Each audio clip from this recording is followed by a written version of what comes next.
Hello, everybody. My name is Nikki Rohani. It's a pleasure to be here. I've been invited and I've been given the honor of introducing Dr. Iraj Abedian, who's our speaker for the night. I'll give you a couple.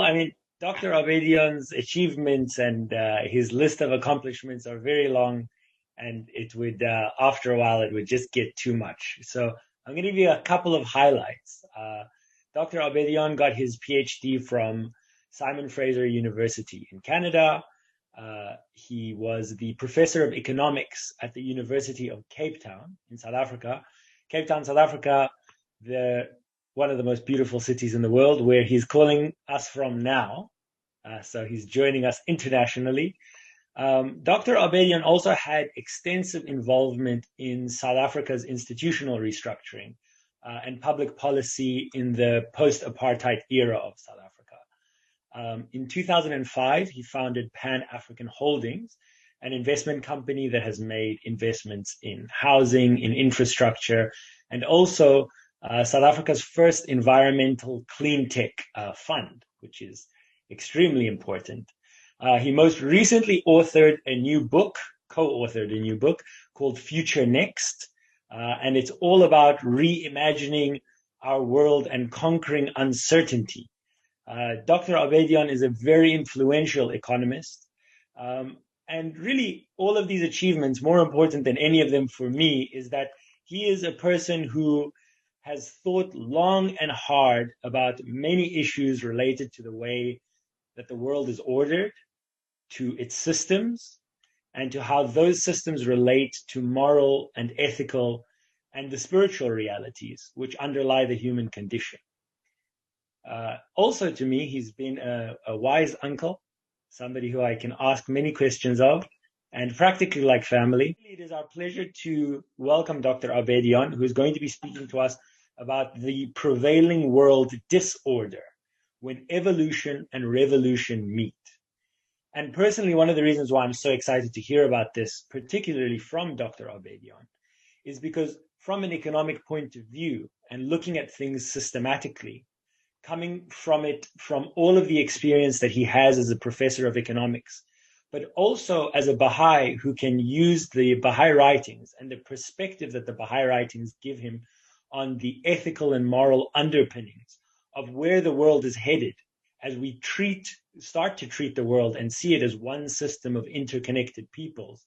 I'm very excited to hear how he interprets this and how he really sees things going forward. So I'm very excited and very excited to be here and to have you join me in welcoming Dr. Abedian to speak to us tonight. Thank you very much, Nikki, and thank you, everybody. It is an absolute honor for me to be with you this evening. After hearing about the history of the name of this fireside, I feel even more privileged to have this opportunity. And it is indeed a new era in our coexistence globally to be able to have this privilege of talking at your fireside, sitting from the bottom end of Africa. And I don't know how many countries are. Borders have been certainly redefined. New borders are taking shape, and I'll come back to some of those. In order to structure my thoughts, and I genuinely and from the bottom of my heart invite you to have a critical perspective. I'd like to hear your views as much as I have the opportunity to share my reflections on it. I've put a few slides together so that I can systematically go through what I have prepared, and then we can have some discussions. The present-day disorder, it is, I guess, stating the obvious that we have at the moment, wherever we are, for the first time in the history of human beings, we can pretty much share both excitement and trauma. Never ever before have been able to simultaneously share each other's state of being as Homo sapiens in no less than 50, 60 years ago, you had to wait until a book comes out, a movie comes out, a traveler goes somewhere to tell you what's happening in Oxford, and the Oxford knows what's happening in Cape Town. Nowadays, Zoom can instantaneously link us. And the reality is that the global circumstances of humanity is a mix, a parallel mix of unprecedented excitement and unparalleled trauma. Excitement about phenomenal scientific progress on all fronts, and I'll come back to some of them, and unparalleled trauma on many fronts. Of course, COVID-19 pandemic is a phenomenal global case in point of trauma that has united humanity in pain, anxiety, and uncertainty and fear. And for the first time, and to the best of my knowledge, there is no event in the prior recorded history of humankind that such a large percentage, well over 90% of humanity has been engulfed in it, directly and indirectly, rich and poor, north and south, west and east. We have an ongoing, unfolding trauma, some of which has to do with the way our globe is governed or misgoverned. Shoghi Effendi, back in the 1930s, reflecting on what was happening at that time in between the two world wars, he wrote, "The world, to whichever continent we turn our gaze, to however remote a region our survey may extend, is everywhere assailed by forces it can neither explain nor control." I would submit that applies exactly to today, to November 2020. No matter where we go, big and small, rich and poor countries, capitalist or socialist, communist or populist, we all have one question in common. What is happening? Who is in charge? Where are we going? What did it happen? And how are we going to get out of it?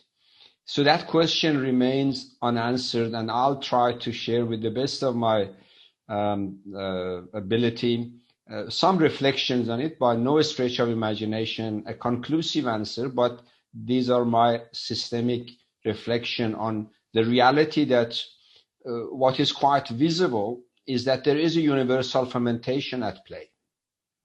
It is no longer a question of a public health issue. It has already mutated into a socio-political phenomenon, far more consequential than simply a health pandemic. And that really goes to suggest that from a systemic point of view, by that I mean from a socio-political, economic, and human psychology, we had all the predispositions for a particular public health to highlight and to make it abundantly clear that the system as we have it has massive predispositions, fault lines and vulnerabilities on many fronts, be it on the race, be it on gender, be it on minorities, be it on the environment, and so on and so forth. We'll come back to some of those. My suggestion is that we have at the moment potentially a clash between evolutionary process of secular civilization as well as the imperatives of the human spiritual advancement. So what I like to do in the rest of my session is to unpack these and demonstrate, share my views that in essence, increasingly we have a disconnect between the secular evolutionary processes and the spiritual nature of Homo sapiens. So let's unpack, what do I mean by these terms? Let's just look at some of the evolutions that we have so far recorded. Human evolution, much has been written about it. Scientific documents and evidence has made it quite clear and undeniable that Homo sapiens have evolved dramatically, almost beyond recognition. Their consciousness has spread from a very narrow, regional, almost very local, to nowadays a global, almost universal. So at a human level, although we call humans, but we are not the same version of the human that we were, let's say, 1,000 years ago or 200 years ago. In today's common language, we have mutated from one version of ourselves to the current version. On the scientific evolution, we have seen over the past 200 years an unprecedented and almost unstoppable process of scientific evolution. We have gone through agrarian revolution, we have gone through industrial revolution, we have gone through post-industrial revolution, we are in the midst of fourth industrial or possibly fifth industrial revolution. And who knows how scientific evolutions will unfold. But one thing which is quite clear is that the whole concept of scientific discovery is now being redefined and is evolving itself. The spiritual evolution of human beings is equally undeniable. We have moved from being from the recorded history being very centered around our possibly in today's language very naive notion of who we are and how we should relate to our creator, what sources of fear we should have, whether the wind and the earthquake are signs of God being angry with us, or some of us even worshipping suns and moons and different types of spiritual symbolism, to today where the notion of a spiritual nature of a human being and our relationship with powers beyond our physical existence have evolved dramatically. From a cosmic evolution, physicists and cosmologists are telling us that we don't have any more a universe. Never mind that the earth is moving and the sun is fixed and all of those basic stuff. We've now moved to a point that we're talking about not universe, but multiverse. We are talking about black matter and string theory and all the other stuff that I have no clue about. But one thing is clear. Our notion of cosmic configuration and the dynamics of cosmic definition have now evolved to a completely different era of understanding, and is unfolding quite unstoppably. Socio-political evolution likewise has in a way become a lot more complex. Societies are no longer a group of people who can just label them as black or white, Indian or British, Mexican or American.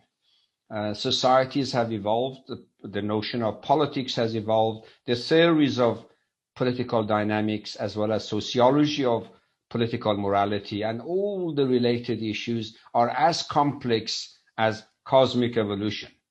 For the physicists, when they look at socio-political complexity, they run away to textbook and laboratories, the same way that the social scientists run away from the complexities of cosmic evolution. Economic and industrial revolution likewise has evolved beyond recognition. Humanity at the moment, it is a fact to suggest, has reached a stage that can create wealth at a rate never seen before, never even envisaged or contemplated. And yet, despite its ability to create wealth, to maximize efficiency of production, it is literally hassled and chained by the complexities of distribution of production. So we have the polar situation, almost oxymoron of never so rich as a group of inhabitants of the earth, and never before have we seen such extremes of wealth and poverty. So much abundance at the same time that so much suffering and deprivation taking place at the same time. Financial and resource management, likewise. Global economy has evolved to a financially integrated unit. And finally, the evolution of governance at micro and macro level. Despite all the evolutions that we have seen, despite all the codes that we have developed, despite all the techniques that we have introduced, governance remains our biggest challenge. This is just a list, a selective, by no means exhaustive list of evolutions that our civilization on the planet has gone through. So this evolution has created a phenomenal degree of complexity with a growing and visible fault lines in all of them. So the mismatch, in my view, exists between the systemic evolution and human aspirations. As human beings, we have evolved to become a lot more intelligent than we used to be. Remember, historically, once upon a time, our forefathers relied on their brawn power, their muscle power, their physique to be able to survive in the forest and against the beasts of the jungle or the mountains. That evolved to a point of industrial revolution when brain power became the dominant comparative advantage. Those who were brighter, they could invent and they could dominate. Nowadays, our growth has moved to a different sphere of human beings. I would submit more and more to our heart, to our soul, where increasingly we find it that it's not just sufficient for our happiness to be intelligent or to be powerful, to be masculine. We see that there are more attributes emerging from the evolution of human beings and their inner aspirations. So we have a mismatch between what we have created intellectually and the welfare and the happiness that we seek because of what we are. Therefore, as Erwin Laszlo and many other system analysts have reminded us, that we have, from a systemic perspective, this kind of mismatch or disconnects, you cannot resolve them from internal point of view. When the internal mechanism of a system goes out of balance, it requires external interventions. And of course, in the past, we have seen, as human beings have gone through various eras of progress and evolution, we have seen ongoing and occasional, but regular, or if you like, systematic divine interventions that have helped the unstable human society to move both from a secular point of view as well as from a spiritual point of view. And I submit that that is where we are at the moment. We are in the middle of a systemic shift from one balance to another, and it's quite, in a way, traumatic, because the old and crumbling world order around us, as I mentioned in those various evolutions that we have had, is going through a fairly traumatic, disruptive, and yet unstoppable process of moving from one system to another. And that is where some of the complexities, some of the pain, some of the uncertainties and sufferings come in. Just look at some of the illustrative cases of challenges that we face at the moment. These are pretty well known, and there are research institutes around the globe that are looking at these various. I've chosen just 15 of them, but by no means exhaustive. But sustainability and climate change is a daily concern across the globe. It is not a nation-specific or region-specific concern. Water, population, democratization, and you can read the rest of it. The reality is that the system has these serious fault lines that are no longer manageable or solvable, systemically cannot be brought into an equilibrium only with scientific inputs, only with a, if you like, a logical and rational solution. It needs a lot more, and it requires increasingly a different type of attributes of human beings that needs to come to play in order to restore stability and also help the system to transmute from one dysfunctional, almost out of context or not fit for purpose in the language of systems and solution to a new evolving system. For example, at the global level, once upon a time we had G2, East and West, then it became G8, then it became G20. I argue today there is G0. Nobody is in charge. And that's where we are.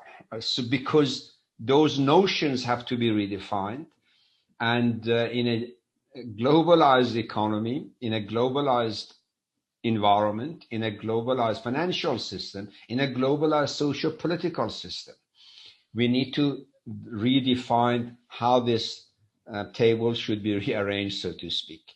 None of those evolutionary processes are any longer suitable. It was only about 20 odd years ago, and when I think Minister Tony Blair was in UK, that they said, no, let's just be very progressive and introduce G20, because we can't just keep it to 8 nations. If we bring 20 nations together, that will solve the problem.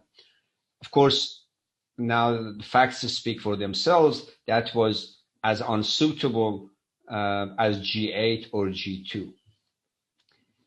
It's interesting to know that it's our first time in human history, as James Martin noted, that he says ours is the first generation with the means for many to know the world as a whole, identify global improvement systems, seek to improve such systems. We are the first people to act via internet with like-minded individuals around the globe. We have the ability to connect the right ideas to resources and people to help address our global and local challenges. So there is no shortage of ability or capability or technology.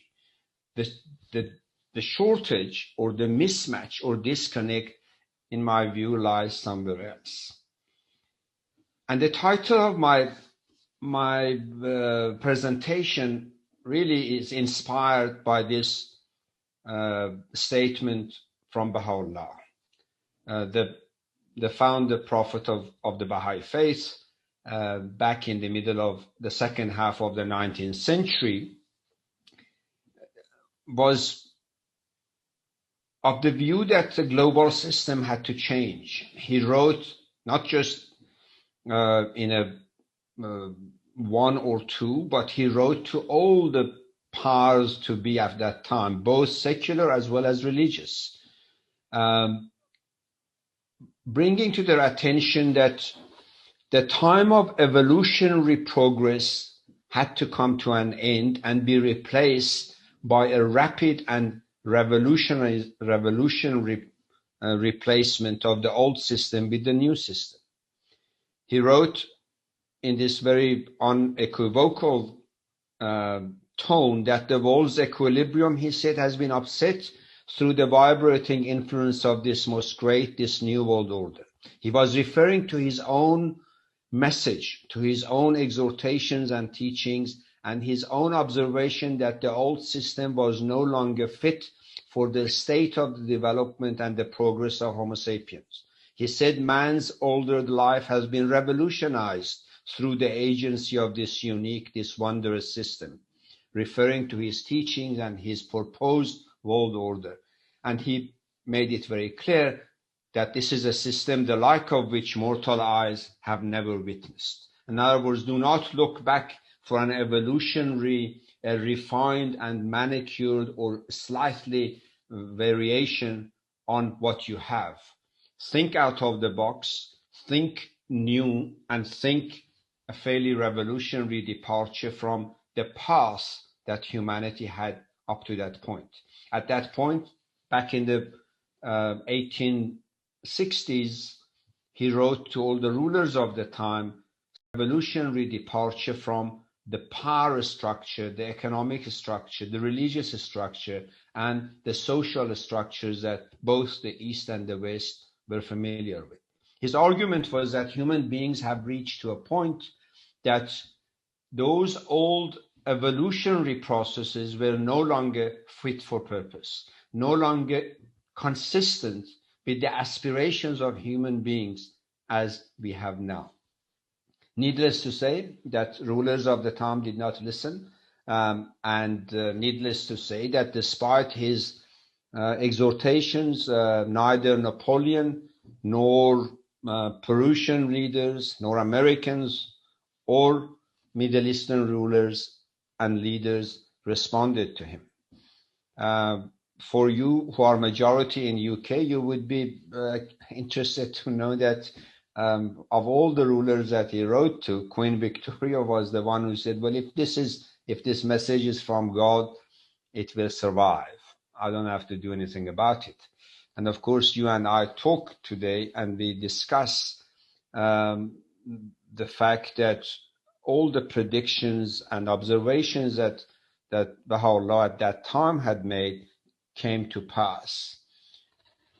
And of course, the essence of his message was that from a systemic point of view, the evolutionary processes have limitations. And there comes to a point where evolutionary processes need to, in a way, give way to revolutionary transformation and transmutation. And it is here that over the past 30 years, at least, as a student of economics and social science, I have been studying and reflecting on various aspects of these systems, this mismatch that we have between evolutionary processes, as well as the need for revolutionary departure from these systems. For example, we know that from a purely economic point of view, we have more resources than 7 billion people on Earth need. But how do we get, in a fairly revolutionary way, how do we get those resources to be so distributed, and even before distribution, so applied that meets the needs, the social and welfare needs of humanity? Let me give you a couple of examples. From purely resource point of view, if over the past 5 years we had spent no more than 10% of the global military budget and spend that 10% towards public health in all global poor and rich countries, we would not have 10% of the casualties that the pandemic has exacted on humanity. It's really as simple and as plain as that. All we had to do was to use 10% of the military budget, not all of it, and avoid all this pain and suffering. That, by the way, hasn't finished yet. It's unfolding, it spikes, it flares up, and nobody knows what the next and the end game will be. The political system, the so-called strategic thinkers, and the national security agencies who spend billions and billions of dollars on submarines, on space protection, on scientific and latest tanks and bullets and everything else, they are anything but national strategic security institutes or groups or think tanks, experts, etc., etc. We have seen that evolutionary processes, and this is a problem of evolution. Evolution says, look, it's the age of not soldiers going like the First World War, Second World War, mowing each other down. It's the age of drones, and it's the age of submarines. And then some other scientific expert comes and says, no, even that is not enough. All we have to do is to just send viruses through the systems, through the software. We don't even have to move from our desk. We can disable the enemy or win the war, so to speak. That is evolutionary thought process. That is bettering what we had before. Whereas the challenge is not on that front at all. We can spend those billions on those weapons, and when the welfare of nation is at risk, none of those evolutionary solutions is fit for purpose. Likewise, I'm using that because it's so common and so real for us these days. We can do exactly the same evolutionary thinking to how do we structure money and the economy to take care of economic growth.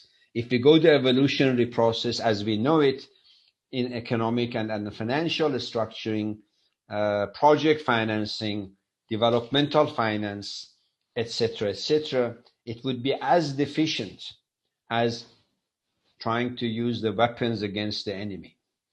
The game has changed, but the institutions of governance haven't changed. Another example of evolutionary process which does not meet the revolutionary times is nowhere more evident than the G0 system that we have at the moment. We have a global phenomenon, be it the COVID-19 pandemic, be it misogyny, be it abuse of children, be it abuse of the environment. All of these, they know no borders. They are not national issues. They are not cultural issues. They are not related to any geographic specific area. These are issues of humanity. But evolutionary thought says, no, I want to make Brazil great or America great. UK wants to take care of UK and South Africa wants to take care of South Africa. In that evolutionary process, we're getting nowhere. We have not solved any of these problems, despite all the political commitments. We have not dealt with issues of misogyny. We have not dealt with issues of race. We have not dealt with issues of environment. We have not dealt with issues of child abuse, and so on and so forth. And increasingly, we have not dealt with issues of governance at local or international level. In the name of sovereignty, we keep promoting abuse of public resources in both developed and developing nations. Let me remind you that when UK and US decided to invade Iraq, the number that they had put together to wrap up this whole thing against Saddam Hussein was $85 million. Now, count the billions that have gone into it, and it's not finished. This is how governance in an evolutionary mindset is abusing democracy, abusing institutions of governance at the expense of the poor, at the expense of the taxpayer, both in the rich and the poor communities. And I'm using UK and US because these are the most established, recognized institutions of governance, best case of accountability, UK particularly having the longest history of institutionalized democratic and accountable systems. And yet we see when the moment comes in, when the challenge arises, they are not fit for purpose. And of course, when you go to outside this institution, then it gets only worse. Then if you go to autocratic societies, then there is no question of accountability. Nobody expects it. What China does and India does and so on and so forth, there is no expectation of accountability. So the point I'm making is, in whatever sphere of human existence at the moment, from a socio-political point of view, from a financial and governance point of view, from an institutional point of view, we have a serious mismatch that in developed countries and developing countries, in the rich and the poor countries, increasingly it's become clear that the system that we have is what we don't like. We are not happy. It's not conducive to our welfare. We know our resources are being abused. We know our resources are being squandered. And in many, many cases, possibly in the majority of countries, developed and underdeveloped, through corruption and malfeasance, these resources are being literally siphoned out at the expense of the generality of human beings. We know that, and it hurts us. We are unhappy. We feel something has to be done. And yet, from a systemic point of view, wherever we are, we sort of thinking that, well, if only we improve on this aspect, if we just evolve a little bit more on that front or on this front, it will come right. We try it and it doesn't work. And therefore, I submit that all these fault lines, all these disconnects that we feel have become, in a very obvious and undeniable way, first of all, universal. It's no longer, corruption is no longer a question of poor countries or undemocratic countries. Poor governance is not just a South issue. The North has gotten itself into it too. The issues of racial prejudice is no longer a question of poor countries who don't have resources and they are fighting over resources. The issues of women abuse or women rights is no longer a question. Minority is not a question confined to any region. So increasingly these issues have become global.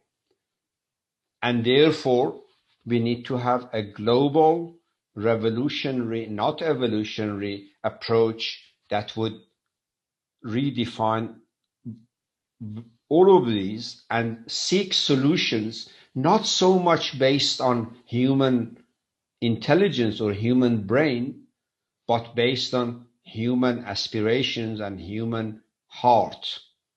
And this is one of the distinguishing features of this evolving system. Baha'u'llah says, soon will the present day order will be rolled up and the new one spread in its space, in its state. In other words, this is not going to be a marginal change. It's not going to be an evolutionary process. It is a literal roll-up of what is no longer fit and a literal spreading of a new system. Furthermore, he says the whole earth is now in a state of pregnancy. We can discuss in our discussion what we are pregnant with as a society. The day is approaching, he says, when it will have yielded its noblest fruits, when from it will have sprung forth the loftiest trees, the most enchanting blossoms, the most heavenly blessings. After a time, and this is very important, we can experience it at the moment, all the governments on earth will change. Not some of them, not democratic or autocratic, left or right, west or northeast, all will change. Oppression will envelop the world, and following a universal convulsion, the sun of justice will rise from the horizon of the unseen realm. I submit that as we speak, we are in the middle of this fermentation, this convulsion, where on the one hand, we know what we have is not fit, we don't like it, we cannot live with it, it's not conducive to our welfare and our happiness. And it doesn't matter what religion we have, it doesn't matter what ideology we have, it doesn't matter what national identity we have. One thing that we have in common increasingly is the fact that we can feel and argue that we do not like what we see. It doesn't sit with us nicely. In March 2013, the international governing body of the Baha'i faith, called the Universal House of Justice, issued a statement that encouraged the Baha'i members of the international Baha'i community, to see in the revolutionary changes, and I draw your attention to this term revolutionary changes, because that's what my study over the past few years has been focused on, is the need for revolutionary change and the need for ourselves as individuals. And we don't have to be Baha'is, we don't have to believe in it or oppose it. The reality is that what is taking place around us are revolutionary changes. People are not comfortable with, they are not satisfied with incremental changes. And in particular, the younger generations across the globe, irrespective of their ideological and religious orientation and associations, they are increasingly restless. They don't want to put up with the older generations who are all grown up and socialized to be evolutionary. They want things to slowly move. And the youth, they say that's not good enough. We have seen it both in Europe as well as in the Middle East, in Africa, and every direction that we look at, we see that these time-honored institutions are no longer fit for purpose. And of course, most recently, one of the very respected institutions, one of the much needed institutions, is coming under severe criticism and attack, and that is the very United Nations. Inevitable as it is, it's becoming increasingly dysfunctional, not fit for purpose, and I'm sure you've had a fireside on it. I did not say any more. But that is not really unique to any particular dimension. The banking system is not fit. The governance systems are not fit. The way resources are allocated between the CEOs and the working class, the dominant class and the middle management, all these systems are no longer fit for purpose. So the Universal House of Justice draws our attention to the fact that we are in the middle of this systemic change. Changes are not marginal, changes are quite dramatic and revolutionary, and we should welcome them. We should not be, in a way, expecting marginal changes. Nikki mentioned a reference to a new book that we just published. One of the concepts that in this book we strongly argue and put forward for discussion is, we all use the term normal. We say, well, when is this COVID thing is going to finish so that we can go back to normal? Have you heard that? We're waiting for this vaccine to take us back to normal. We argue that that's not normal. That was just familiar. We mustn't confuse what was familiar, that we were socialized in, with normal. And don't forget that once upon a time, not so long ago, many countries didn't allow women to vote. That was normal. No, it wasn't normal. It was familiar. And therefore, we should be aware and conscious that the revolutionary changes are even in the language that we use. Our hope as human beings, our moral values, and I like to believe that every single one of us in this meeting, we don't want to go to a normal if normal means so much abuse of social resources. As I mentioned to you, for military and security, but not health, not education. That cannot be normal. That was just familiar. We do not want to go situation normal when minorities are abused, where women are abused, where children are neglected, where the environment is neglected. Do you really want to define that normal? I don't. I find it just a familiar that thank God is behind us.